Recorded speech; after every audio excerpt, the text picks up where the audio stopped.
Good evening, everyone. Welcome to our Wednesday night discussion group. We are tonight going to be moving into the faith or belief practice, some call it a religion, some don't, of Buddhism. So I'm excited to get into some of the videos we have and discuss this topic tonight. I've learned so much in doing the research, hoping to get it all in tonight, but we might have to spill into next week. We'll see how it goes. But before we get into all that, Joan is going to open us in prayer. Thank you. We just thank you, Triune God, for calling us out, leading us on the way through our lives. And we just thank you that we have this time to continue to study other belief systems around the world so that we won't be so boxed in and sort of looking down on other people because they have different beliefs. So we just thank you that we can look at them and find the positive things that we can see about them, because as we meet people who believe those things, we need to be able to show them love and understanding.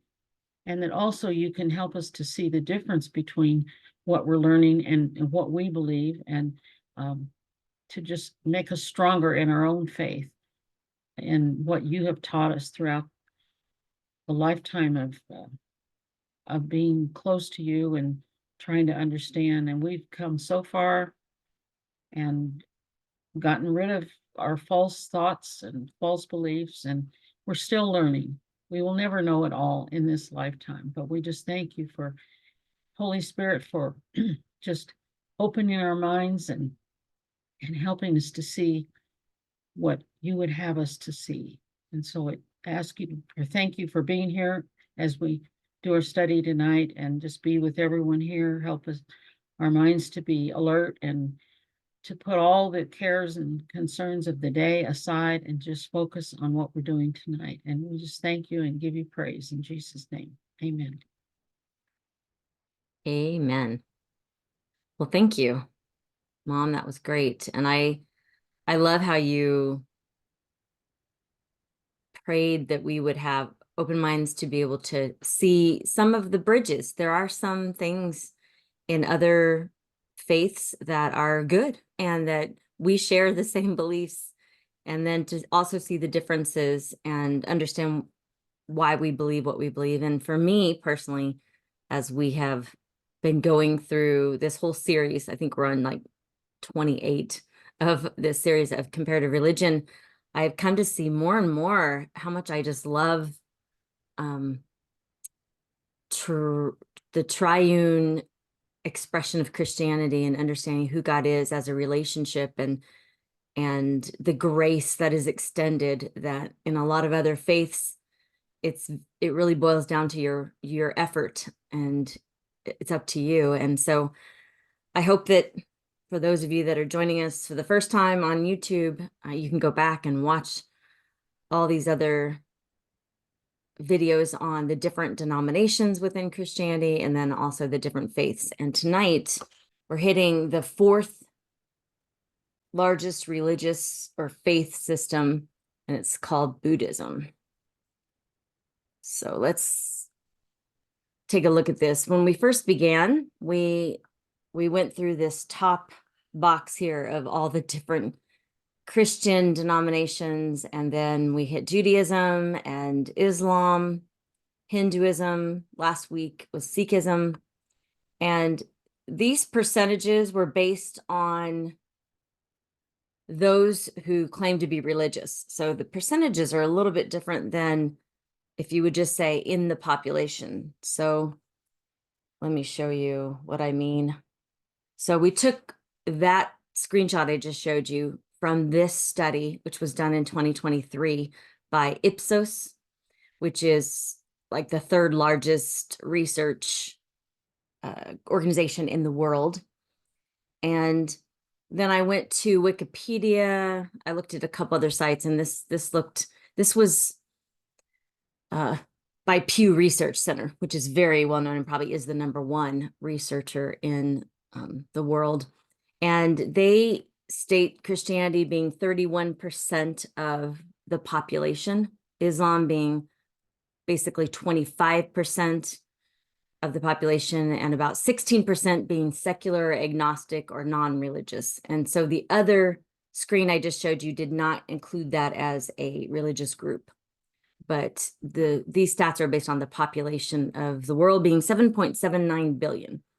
Hinduism at 15.2, or rounding down to 15, and Buddhism at 6.6, which is what we're going to cover tonight. And that's about 7% of the world's population. And so we'll hit some of these other smaller ones, might group them together. We already did Sikhism, which was less than 1%. You see it here, it's 0.3.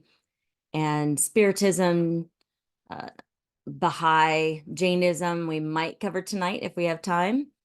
Shinto, Zoroastrianism, and some of the others. Animism, which we might refer to tonight. We did already cover Rastafarianism, which is 0.007%. So I just thought that I wanted to just kind of give that global perspective. Last week, we showed this colorful chart down at the bottom, you'll see here. We showed how religion, the 5 major world religions, spread throughout the world. And if you want to see that video, just look at last week's recording. But it kind of matches the Wikipedia. I put all 3 on here: Christianity, Islam, Hinduism, and Buddhism. So a lot of people say the top 5 are Christianity, Islam, Hinduism, Buddhism, and Judaism, even though Judaism isn't one of the 5th largest, but it is one of the major foundational religions, which Christianity and Islam came out of. They call them the Abrahamic religions. So, and we looked at this video that had, I won't show this again, but it kind of shows the regions where you see Christianity is in purple, covers a good majority of the world, 31%, and Hinduism, Buddhism, and Islam. So Islam and Christianity are the 2 largest. And then Buddhism tonight, you'll see, was large and it shrank. And so it's now at 7% of the world population. And okay, so tonight we're going to talk about Buddhism, which some will say call it a religion, and others say, no, it is not a religion because there's no God involved. And so I'm not going to show usefulcharts.com, our good friend over there, Matt Baker. We've watched many of his videos. I'm just going to speak to a few talking points because he gets very detailed, and I think it would just be really overwhelming. But if you remember, back in Hinduism, we talked about the Vedas, which were the sacred writings. Well, Hinduism and Buddhism both emerged from the Vedas, or what you call the Vedic religion, and you can see it here. And it's based on the Vedas, and it's distributed, or I guess distributed or supervised or given out to the people by the Brahmin. And the Brahmin, or Brahmanism, are the religious leaders of the Vedic religion. And so I just want to speak to this kind of quickly, that out of Brahmanism, which definitely has a caste system to it, the Brahmin are at the top of the pyramid, and they are the elite, and they have all the privileges. And then below that, let's see, below that you have the rulers and the warriors, and then you have the farmers and the merchants, and then at the very bottom you have the laborers and the servants. And as we spoke to when we were talking about Hinduism, and I think I spoke to it last week, the servants are doing the grungiest of most inhumane work possible. And you're born into this, you can't marry outside of it. It is a very strict caste system. And what you're going to find tonight is that those that did not like that, you can imagine, especially the poorer people, right? People that born into the lower stratas of the caste system, they started following a different belief system. And Buddhism is a definite reaction to the caste system. They believed that there had to be another way that you could actually achieve enlightenment rather than having to be reincarnated up through these different caste systems. And so that's what we're going to talk a little bit about tonight. So in this chart, if you see the Brahmanism, so the Shramana are basically the monks that gave their lives to studying the Veda. And out of the Shramana movement, some, the Astika, let's see, the Shramana movement,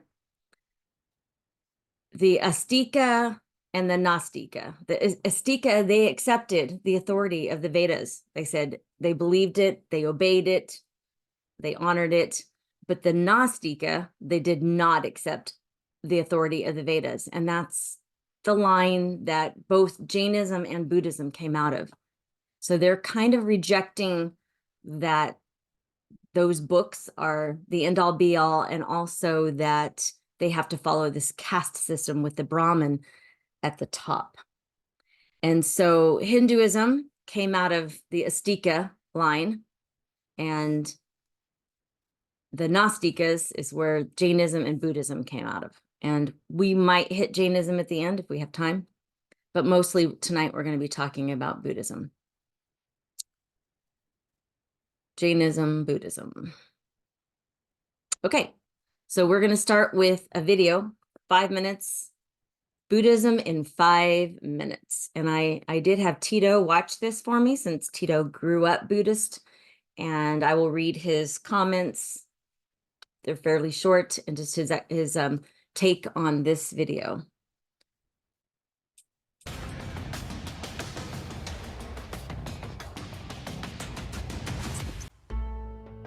With 500 million followers, the world's 4th largest religion is Buddhism, a faith or philosophy that aims to overcome suffering and achieve a state of inner peace and wisdom called nirvana. It was founded by the followers of Siddhartha Gautama, known as the Buddha, more than 2,500 years ago in India. Siddhartha Gautama was born a Hindu prince into a wealthy family in 5th century BCE, present-day Nepal. Although he had an easy life, he was moved by suffering in the world. He first decided to give up his lavish lifestyle and endure poverty, yet this did not fulfill him. He started therefore to promote the idea of the middle way, a life lived between the two extremes without social indulgence but also without deprivation. Buddhists believe that after 6 years of searching, Siddhartha found enlightenment while meditating under a Bodhi tree, and then went on to spend the rest of his life teaching others on how to reach the state of nirvana, which is where all suffering ceases. When the Buddha passed away, his followers began to organize his teachings, which were passed on orally until their transcription around the 1st century BCE. It is therefore difficult to say to what extent his discourses have been preserved as they were spoken. Relatively similar to Hindus, Buddhists believe in a wheel of continuous rebirth, where souls are reincarnated depending on how they conducted themselves in their previous lives, and they also embrace the concept of karma, or the law of cause and effect. Although Hinduism was the dominant religion of the region, Buddhism appealed to people of lower castes because it emphasized individuals' path to enlightenment and salvation, which could be attained in their current lives rather than the future ones. Rising Buddhism was actually developed in response to what was perceived as the failure of Hinduism to address the needs of the people, and while it may be considered an offshoot of Hinduism, Buddhism rejects the caste system, abolishes rituals, priesthoods, and even gods.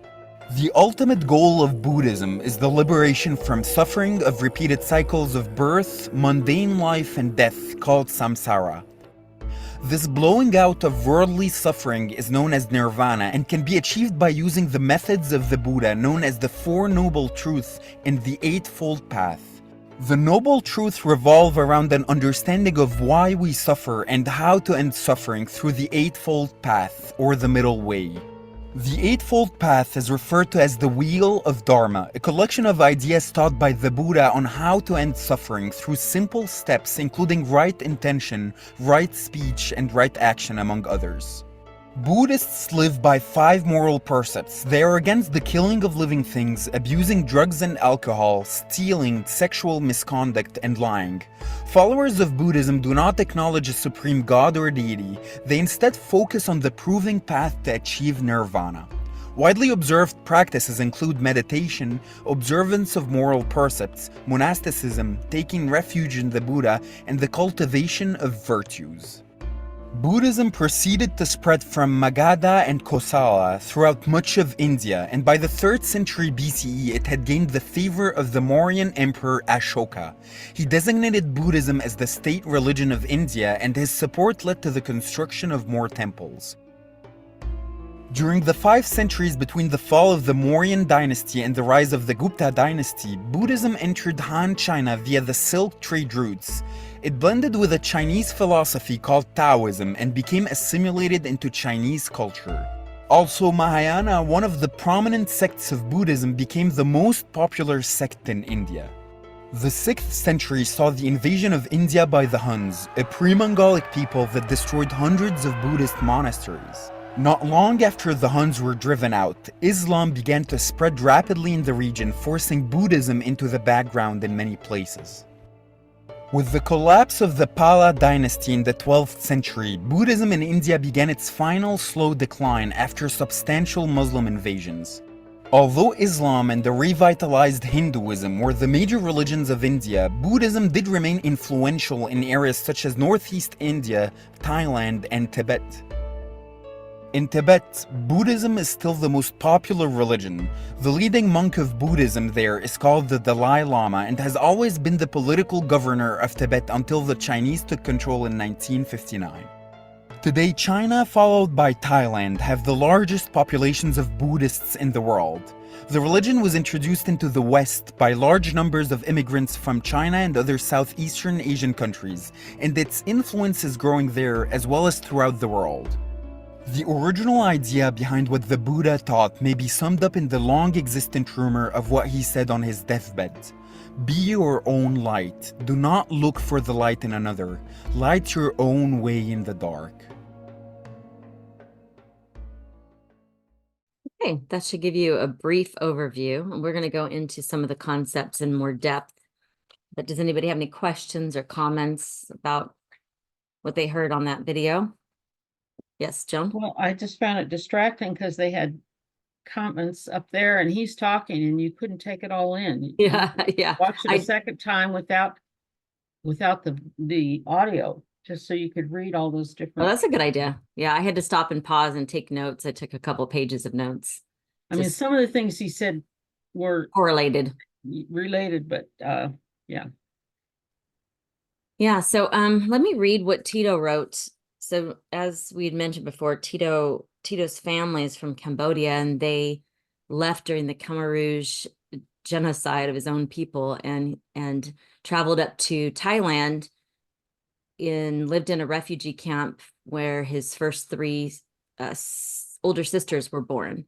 And so they had Buddhism in Cambodia, and then they also perhaps were also impacted by the Buddhism in Thailand. And this is what Tito had to say. He said, "Great introduction to Buddhism. I liked how it covered the subsects and talked about Prince Siddhartha. Also, I appreciated how the video talked about it, how it spread into Western culture.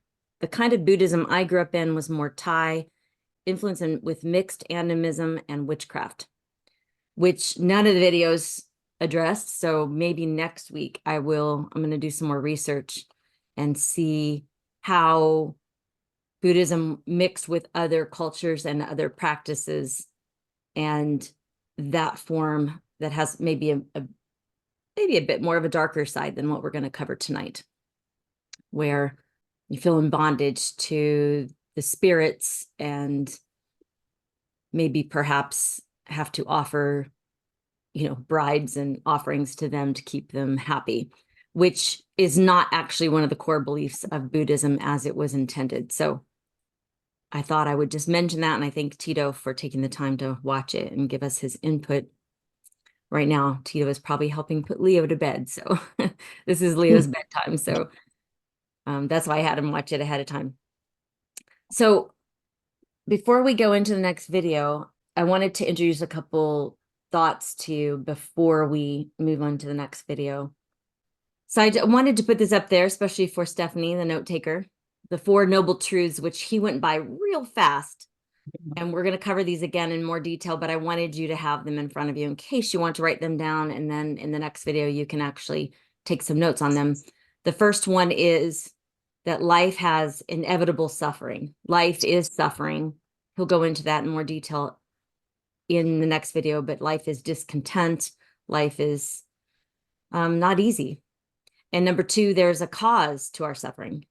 And these are the things that Buddha came to in his period of fasting and meditation and enlightenment.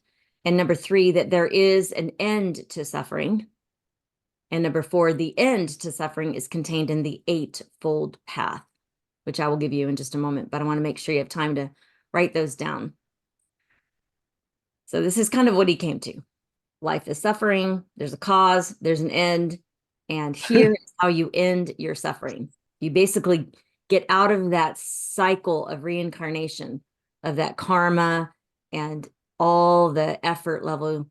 And how do you do that? Because they do see that kind of as a an experience of hell on earth, in a way that you're just continuing this on and on and on and over and over. Okay, can I go to the next slide, Stephanie?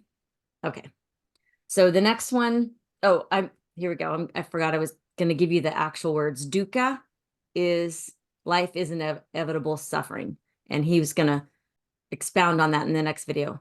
Samudaya is there's a cause to our suffering, and Nirodha is an end to our suffering, and the last one is Marga. The end to suffering is contained in the Eightfold Path. So not that you need to know these words. Dukkha is one you'll become familiar with in the next video because he says it so many times. Here's the Eightfold Path to enlightenment, or to end your suffering. And it starts with, yeah, you can take a picture of it. There you go, Stephanie. Right view, right thought, right speech, right action, right livelihood, right effort, right mindfulness, and right concentration. And he's going to go through these one by one in the next video. Now, who defines what's right and wrong? That's interesting, an interesting thing to consider as you watch this. But I think mostly in Buddhism, you find your own path. So there's nobody saying this is right or this is wrong. You find your own dharma, which is your own path, figuring out what is right and what is wrong. And you'll find out because karma will repeat what you did. So if you think you're doing a right action by killing your neighbor, it's going to come back to haunt you, as you will say. Yeah, you like that, Virginia? Okay, so, and there's one other thing that they'll refer to in Buddhism, that there are 5 moral precepts.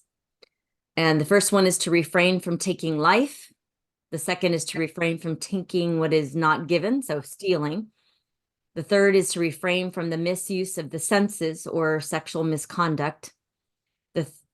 The fourth is to refrain from wrong speech, gossip, and negative speech. And the fifth is to refrain from intoxicants that cloud your mind, like drugs or alcohol. So those are the 5 moral precepts. Of course, we can see most of those in Christianity and Judaism and Islam. There's a lot of overlap in that. So we will go to, this video is 16 minutes. I'm dividing it up into 3 parts. And I will move on to this unless anybody else has a comment before we move on. Nope. Okay. Here we go. Buddhism. This is Cogito with all the little animated figurines, but boy, does he do a good job at going into enough detail to make this worth watching. This video is sponsored by CuriosityStream. Get access to my video streaming service, Nebula, when you sign up for CuriosityStream using the link in the description. Buddhism. The religion probably most associated with peace, tranquility, and bald guys. One of the oldest surviving religions, Buddhism started 2,500 years ago in India and is now the world's 4th largest religion. With over 520 million followers, or 7% of humanity, almost all located within this circle. And if you live outside of this circle, you most likely don't know a lot about Buddhist belief. So what is Buddhism? Who is the Buddha? And is life just an endless cycle of pain, misery, disappointment, and death? Well, let's find out.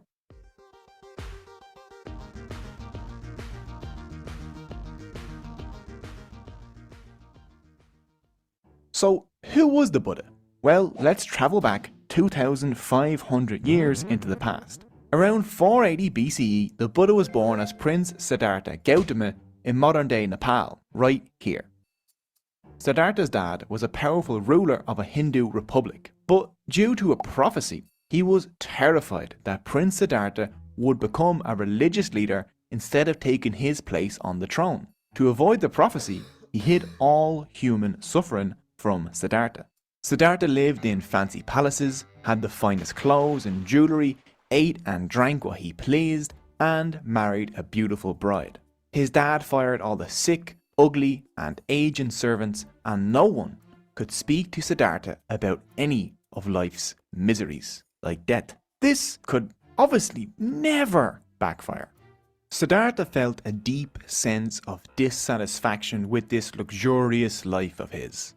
At 29 years old, after finally being allowed to go on a trip outside the palace, Siddhartha saw an old man, a sick man, and finally, a corpse. He spiraled into an existential crisis. He thought, why do anything in life when old age, sickness, and death would get everyone, eventually? Anyway, on another visit outside, Siddhartha came across a homeless monk that had given up all possessions. This guy seemed pretty wise and happy. So Siddhartha decided that he would abandon his princely life and become a wandering monk in search of an answer to life's suffering. Siddhartha spent the next 6 years learning from India's greatest yoga and meditation masters. Then he joined a group of hermits in the forest that practiced extreme fasting and intense meditation. After 6 long years of eating nothing but seeds that had blown into his lap, Siddhartha was little more than a living skeleton. He realised he wasn't any closer to an answer to suffering. In fact, the starvation had clouded his thinking. He was even further away from an answer than when he had started 6 years ago.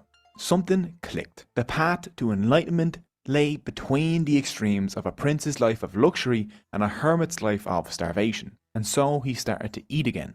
Re-energized, Siddhartha sat beneath a tree and vowed to meditate until he found an answer to life's suffering.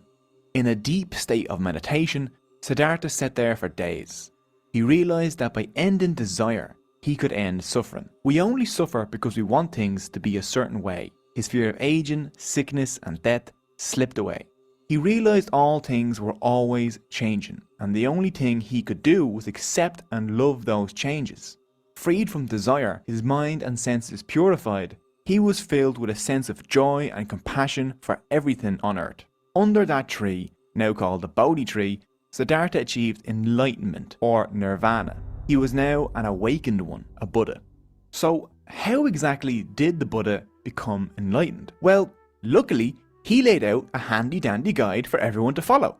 First, there's the 4 Noble Truths. The 4 Noble Truths are the basis of Buddhism. The first Noble Truth is, life is suffering.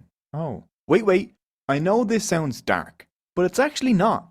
The actual first truth is that life is dukkha, which is an ancient Sanskrit word that normally translates to suffering in English.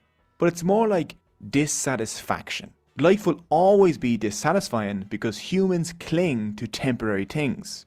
Knowing about old age, sickness, and death, that's dukkha. Things changing when you don't want them to change, that's dukkha. Not getting what you want, that's also dukkha. And things never measuring up to your expectations, that's also dukkha. Dukkha suggests that even when life is not physically painful, it can be disappointing and unfulfilling. The second noble truth is that dukkha is caused by desire. Humans desire and cling to possessions, people, power, and life itself. So they end up constantly disappointed because all of those things end.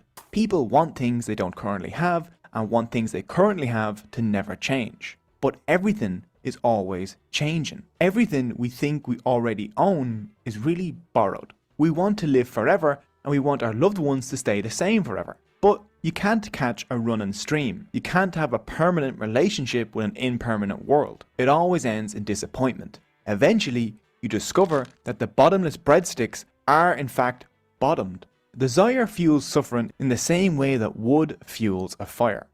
Fire consumes everything that you feed it and will always demand more fuel. The only way to kill a fire is to stop feeding it breadsticks.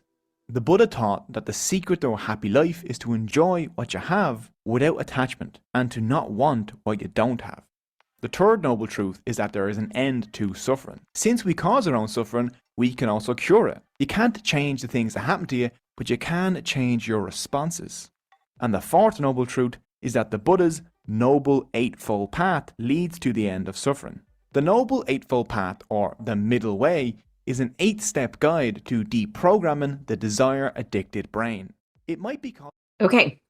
I don't want to overload you, so I'm going to take a little break there and see if you have any questions, or if you missed one, you want me to go back and see what you think about some of the things that we heard about in the Fourfold Path.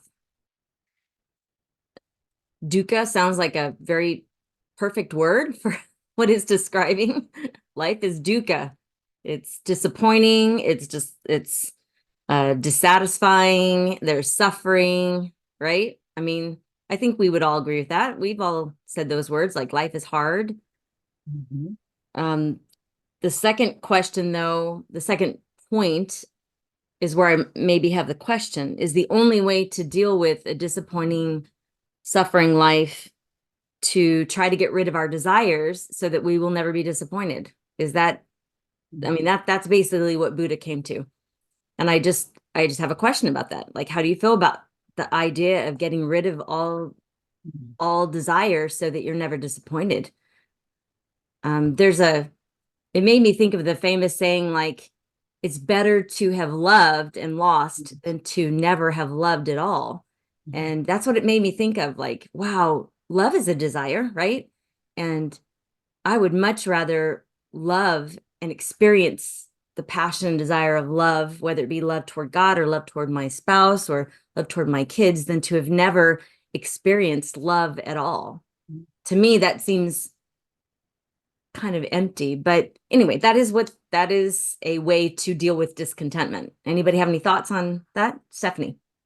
Well, if you had never loved, you wouldn't know what you're missing. True. That is So true. I agree with the other side. Yeah. Yeah. And I suppose you would never know what you missed out on, right? Yeah. Yeah. Go but ahead, John.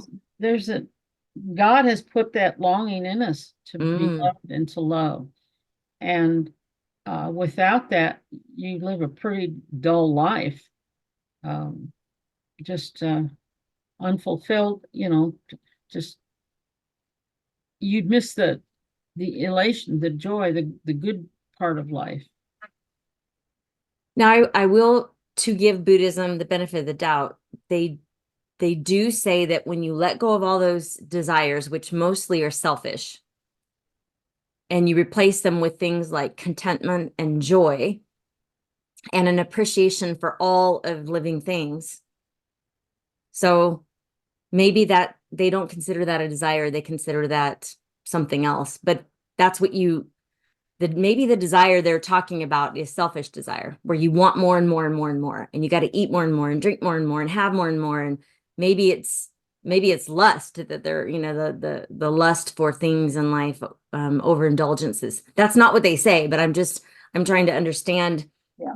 In some of the other videos that I watched, and perhaps in this one, I think they talk about getting rid of the dukkha and the dissatisfaction with life, and getting rid of the desire, and then only replacing it with things of contentment, peace, and joy, and mindfulness, being present in the current moment. And even if you're hungry, appreciating that moment that you have sunshine and you have air, and there's a sense of peacefulness about it.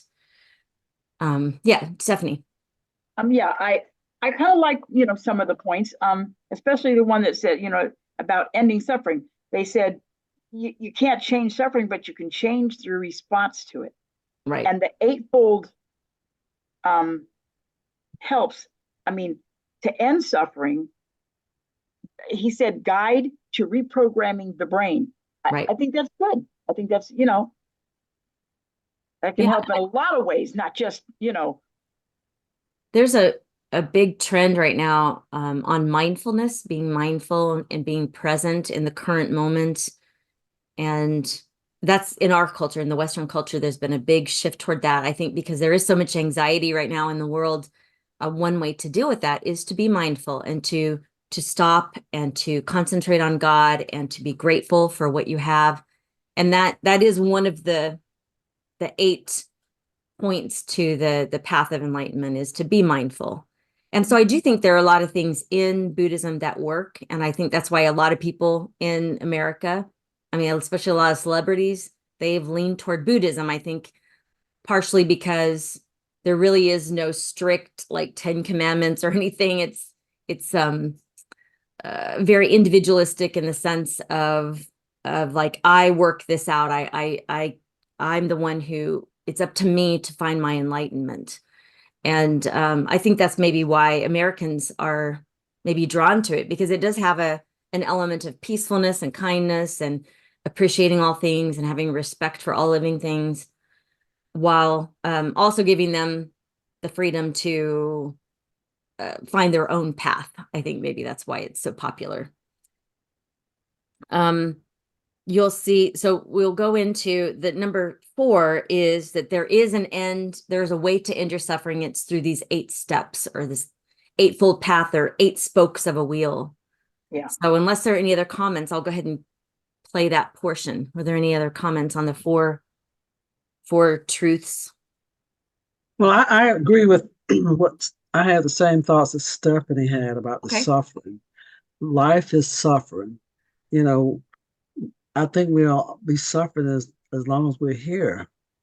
And disappointment, and there's so many wonderful things to be thankful for. You know, Yeah. I have in the morning when I wake up, I just think of all the great things I'm thankful for. You know, my eyes are full of tears because I'm like, it's just so many things. It's you start if you start thanking God for all the blessing, everything that we have that is good, probably won't be in a room for any disappointment.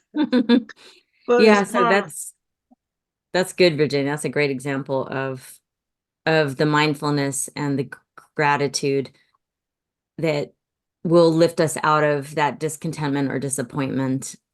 Yeah. Because if we do expect life to be perfect and have no suffering, we will be disappointed. I mean, that's just the bottom line.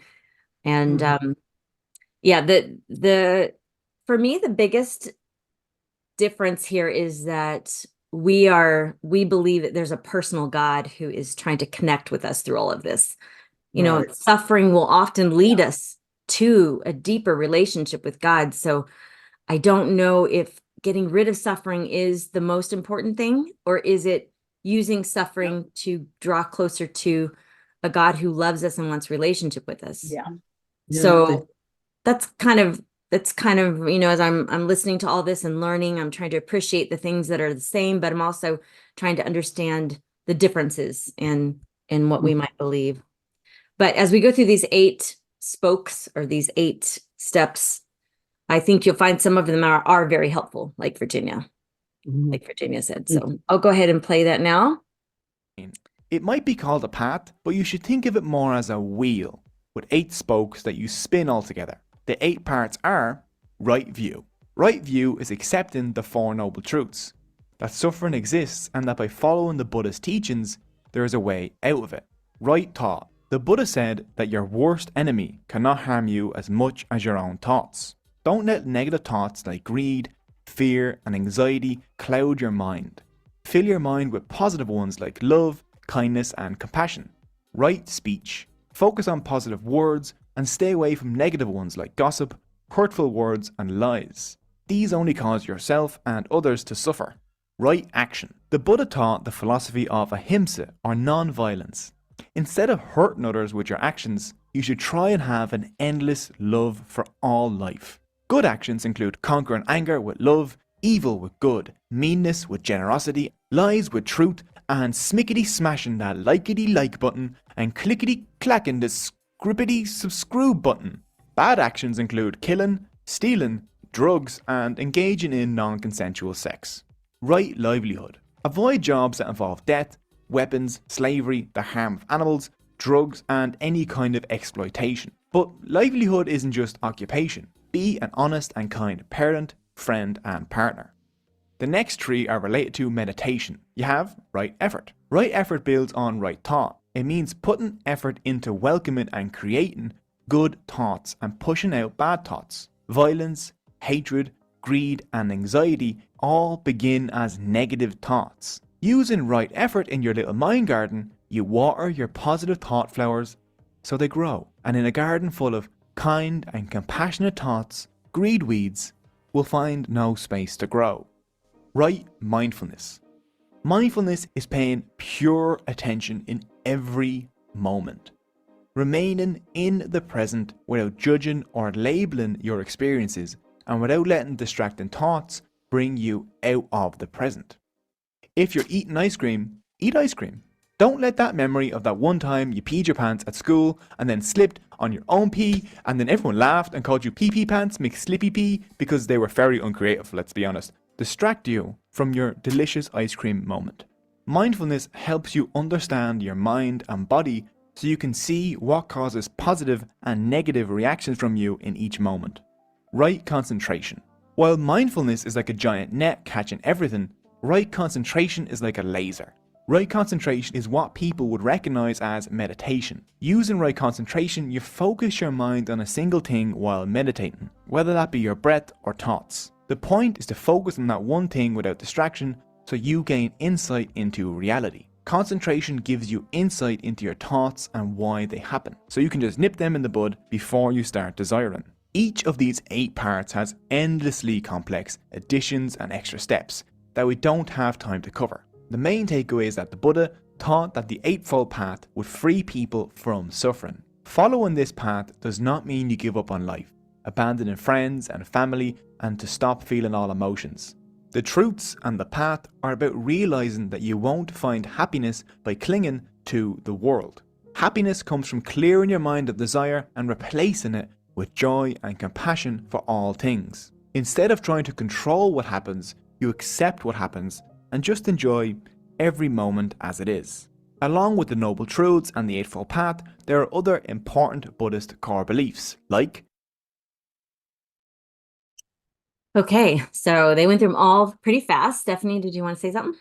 Yeah, I liked that just about last statement. He said, no happiness comes from clinging to the world. Right. Which is, right on. Yeah. I think there's a lot of things in those 8 steps that probably all of them we could really agree with. Yeah. And, right speech, non-violence, right thoughts, actions, not all of exploitation, it. Yeah. exploitation. Yeah, being mindful, meditating. I think there's a lot of great, that's a great way to live. It'd be great. It's a great guide. Joan, Right did you want to say actions. Oh, go ahead, Virginia. Yeah. No, it's the right actions. Right actions. Joan? And But this is depending right on choices. us being able to do all that. Right. It's a works oriented religion that Yeah, I we think need to do all those things. Yes. Yeah. So we have God to help us do all those things. Right. They don't. Right. So it's all on, like you said, it's all on Right. them. So God may be helping them live that kind of a life, but they're not attributing it to him for sure. Right. And they're still kind of under that self-effort to do all of these things perfectly so that you can get rid of suffering. Remember, that's what these 8 things are for. Yeah. You do all these things and then you'll be rid of suffering. But what if you're doing all these things and you think you're doing them pretty good, and then you lose a family member, they die, and all of a sudden you're feeling sadness, grief, discontentment, discouragement, disappointment. What do you do with that? And I just don't know that doing all of these 8 things is going to really eliminate all suffering. Oh no. I have a hard time believing that. And it just seems like it would be this never-ending cycle that you're just trying so hard and not making it. Yeah, Virginia? Yeah, is the Japanese, are they Buddhists? There are Japanese That's what I thought. Buddhists. So they don't know what to do when they can't get a job.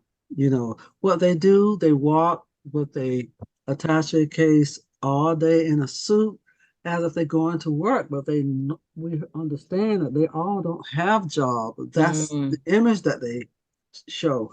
mm, And so I understand that someone lost a family, lost a job, and they just kill the whole family mm, because they don't know what to do. They don't know how to, trust God.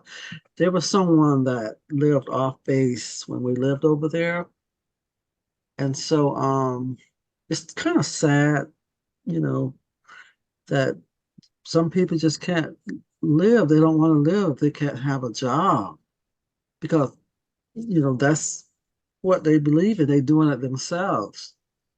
It does seem like when you're left, I could see how this religion or belief system would lend to like judging other people, even though I know they're not supposed to, but like, or even judging yourself, like, I must not be doing it right because I'm experiencing some suffering. Like maybe I've got to just try harder or pretend that I'm okay with it when I'm really not.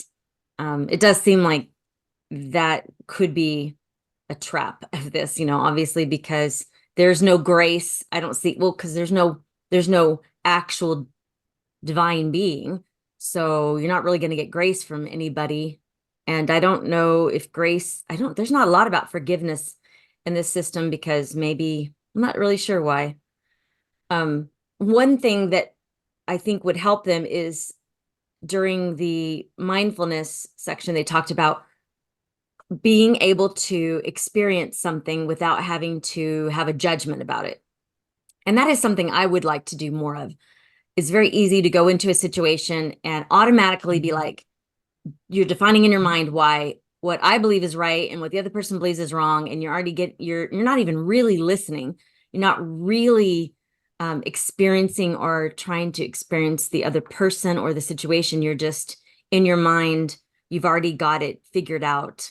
And I do think that it like reserving judgment. What is it that somebody says? This isn't a judgment statement. It's just a what is statement. It's what is. This is what's happening right now in this situation. And I don't need to make a judgment about it, especially in place sharing. As we learn to place share with other people, I think it's really important to be able to just sit and experience the moment. Like, let's just say somebody drove drunk and got into an accident and, and created some havoc in their life. They lost their license or they hurt somebody else. Easy to walk in there and just be wanting to say, you shouldn't have got behind the wheel when you drank, right? Easy to say that. Like, but what if we just set the judgment aside for a minute and we were just present with the other person and able to experience what they were experiencing, which is sadness, disappointment, anger at themselves, feeling embarrassed, feeling shame. I do think there is a bit of a good practice in that mindfulness. But at the end of the day, I am so grateful for God's grace. I mean, I'm just grateful that I don't have to do these 8 steps perfectly. They're wonderful to do as a way of life, to live in this way of life and not say anything bad about somebody and focus on positive thoughts. Those are all wonderful things, but I mess up. And where's that grace safety net underneath all of this? It's a great question. Any other thoughts or comments about the 8 steps? We're going to go, I think the next section is going into the 5 moral beliefs. Let me look at my notes real quick.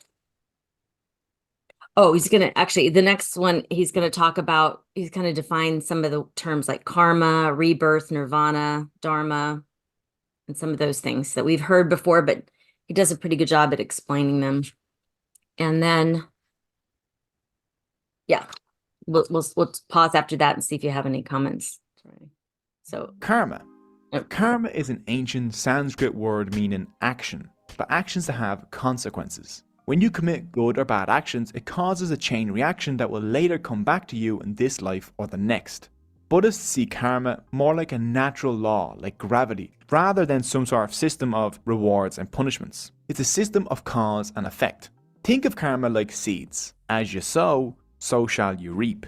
If you plant a mango seed, you'll eventually get a mango tree. If you plant a murder seed, murder tree. Or the worst one of all, if you plant coriander, you go straight to hell. According to Buddhism, if you want to know about your past life, look at your present body. If you want to know your future life, look at your present mind. Even though karma affects your current life conditions, it's not destiny. Buddhism teaches that at every moment, each person can change and make their lives better. And when it comes to karma, intention matters. If you squash a little ant by accident, then you don't generate any karma. If you stamp on it with pure hatred and anger, as if it was coriander, then that will generate a lot of negative karma. Karma also influences how you'll be reborn after death. Rebirth. Buddhists believe we live in a beginningless and endless cycle of birth, suffering and death, called samsara. When the Buddha reached nirvana, he escaped from that cycle of rebirth. Desire and karma push the cycle on and on. When a life ends in one body, karma drags the life into a new body with no memory of the previous life. Karma, even if it's good or bad karma, keeps people stuck in the cycle. The only way to break out of the cycle is to stop desiring, to stop suffering, and to stop the creation of karma and reach nirvana. Nirvana or enlightenment isn't a place you go. It's not heaven. It's a state of mind. The Buddha reached nirvana and then lived for another 45 years. And although some Buddhist traditions do have heavens and hells, they're all inside of the cycle. Nirvana is an escape from the entire samsara cycle. Nirvana literally means blowing out. You blow out the fire of desire. When you stop thinking of yourself as me and I, and instead fill yourself with compassion for all things. Once you do this, you stop generating karma, and so you stop being reborn. Anyone that wants to achieve nirvana can with the right effort. And that's why the Buddha spent the remaining 45 years of his life after enlightenment wandering about the Indian subcontinent teaching people how to escape suffering before he died at the age of 80. After Siddhartha's death, his community of monks known as the Sangha spread his teachings or Dharma out of India and throughout Asia. Buddhism did eventually decline in India, but took hold across East and Southeast Asia. The Buddhist teachings of the Noble Truths and the Eightfold Path aren't strict rules, and not following them won't result in punishment from a god. There is no capital G God in Buddhism. There are gods, but they're stuck in the same cycle as the rest of us. And you can actually be reborn as one if you have good enough karma. The Buddhist teachings are simply a guide to escape suffering, to leave the cycle, and to achieve nirvana like he did. The important part is using the teachings that work for you in your unique life circumstances. As the Dalai Lama once said, if you find that the teachings suit you, apply them to your life as much as you can. If they don't suit you, just leave them be. That's why there are dozens of different kinds of Buddhism. Okay, we will cover the dozens of different kinds of Buddhism next week, but I wanted to just see if there were any comments about some of the terminology, the karma, rebirth, nirvana, dharma, and any of the process, that process of reincarnation over and over, and how to get out of it. So karma, basically, we would agree with, I think, the Bible teaches about sowing and reaping, and, you want a fig tree, plant a fig seed. You want a murder tree, plant a murder seed. I thought that was a funny joke. He's got an odd sense of humor. I hope you appreciate. He doesn't like coriander seed. He thinks it tastes like soap. So that's why he was making those jokes. There was one quote that I thought was really interesting, and that was, the quote is, if you want to know about your past life, look at your present body, because kind of your body reflects how you've lived up to this point. And if you want to know your future life, look at your present mind. Yeah, I thought that was interesting. There's a lot to Buddhism about having control over your mind, discipline over your mind, and making good choices. And I think a lot of that was a pushback to maybe the hopelessness they felt in Hinduism, where they just really didn't have a choice. They were stuck in this destiny kind of a cycle where they just had no choices. So at least in Buddhism, they had some choices. They had some control of their future. If they worked really hard and put their mind to certain things and focused on positive things, good things would happen to them. And So I think it makes sense why this belief system kind of emerged as a pushback and a resistance to Hinduism. The gods are even the gods are stuck in this cycle. I thought that was really interesting. So whatever little gods they believe in are stuck in this cycle, and you can be reincarnated as a good god or as an evil spirit. As I was listening to another video, they were talking about how you can come back as an evil spirit or something evil, and depending on how you lived your life, and that it's totally up to you and how you live this life, whether you come back as some beliefs, you only come back as people, some you come back as spirit beings, good or bad, and some you can come back as insects or animals. So it depends on the strain. I guess there are like 18 different types of Buddhism. And next week we'll talk about the main 2 or 3. And we'll also hit Jainism at the end of next week, just because it is kind of an offshoot of the Vedic religions. Any other takeaways from tonight, or anything that strikes you or hits you kind of as an aha? Interesting. Is this helpful? Do you feel a little more Mhm. versed in what Buddhism is? Yeah. A little bit more. Okay. Well, it is 8:01. So I guess if there aren't any other comments, I don't want to rush anybody, but Mark has been up since 3 a.m. this morning, so he probably wants to pray and get out of here. He went in an hour early. You have to go an hour early tomorrow? Okay, so the last 2 mornings he had to get up at 3 and be in by 4, and he worked an extra hour of overtime both days. And then he went and ran 8 miles. Mm, Oh, Ariana. somebody. Do you have something to say? We would love to hear from you. Yeah, I there are some interpretations of when Prince Siddhartha, when he went into meditation for all those days, um, through oral tradition. This was their case, but a serpent visited him in the middle of his meditation and helped him reach a level of enlightenment. Mm. And if you look at a lot of Buddhist statues and paintings and art, you will find like a crown of serpents around him. Interesting. Yeah, so I just thought that was interesting.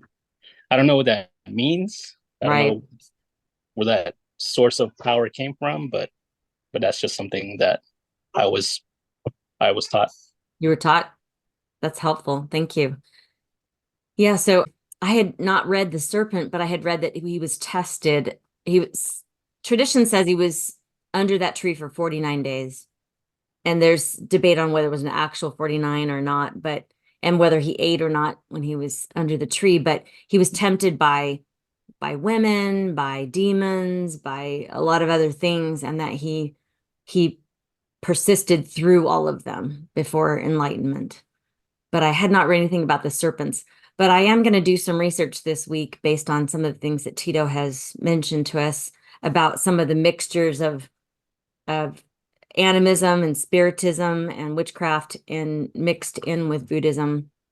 And some of the things that he lived, I remember Tito telling me a long time ago, just some of the bondage that he fell under when he was a Buddhist, and having to, give offerings to all these different gods and spirits, I should say, spirits, and to not displease them, right? Or they will punish you in some form or fashion. And so I'm going to do a little more research into that and look at those different 18 strains of Buddhism and see what we can discover together next week. So I hope you come back and join us next week. Should be interesting. And if Tito has more to add to that next week, he can maybe share some personal stories or something. So that'd be great. Okay, Mark, you wanted? Mm. Father, Son, and Spirit, we appreciate you and love you so much. We're only able to do that because of your love for us.